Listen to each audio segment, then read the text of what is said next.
मदिरा सेवन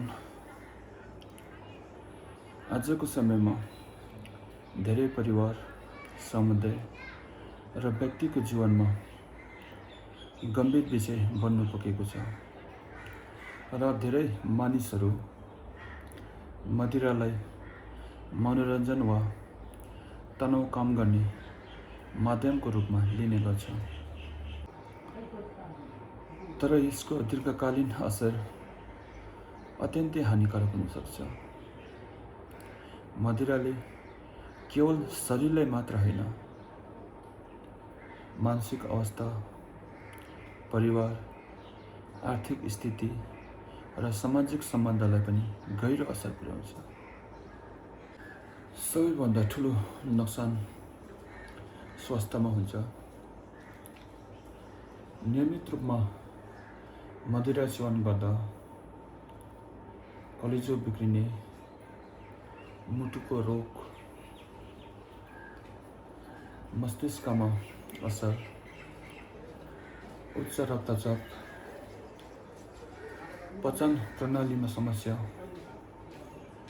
निन्द्रामा गडबडी र प्रतिरक्षा प्रणाली कमजोर हुने जस्ता समस्या देखिन्छ।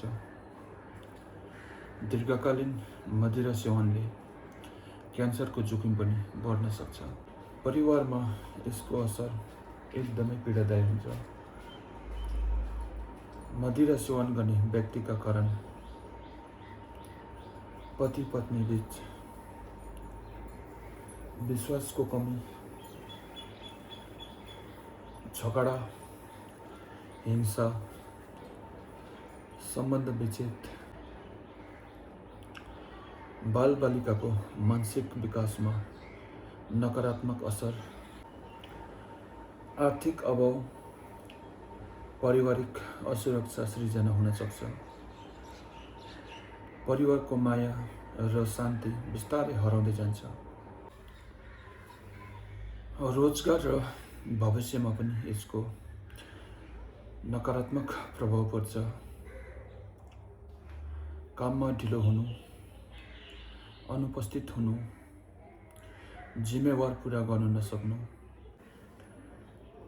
विद्यार्थीहरूमा पढाइमा ध्यान नलाग्ने, अनुशासनहीनता र भविष्यका अवसरहरू गुम्ने जोखिम बढ्छ। मदिराले सामाजिक प्रतिष्ठामा पनि असर गर्छ। समाजमा सम्मान घट्नु, साथीभाइसँग सम्बन्ध बिग्रिनु, कानुनी समस्या आउनु,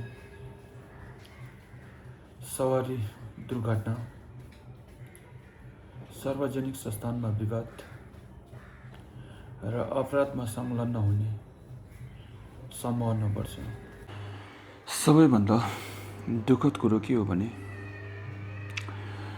मदिराको लतले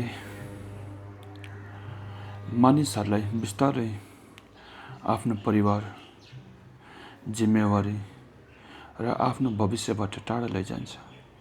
सुरुवातमा थोरै मात्रा भनेर सुरु भएको बानी पछि नियन्त्रणभन्दा बाहिर जान सक्छ। त्यसैले समय रहँदै सचेत हुनु र अरूलाई पनि सचेत गराउनु अत्यन्तै आवश्यक छ। र यो मेरो पर्सनल विचार हो। तपाईहरूलाई के कस्तो लाग्छ कमेन्ट गर्नुहोस् होला र राम्रो लागे च्यानललाई फलो, सब्सक्राइब पनि गरिदिनुहोस् होला। धन्यवाद।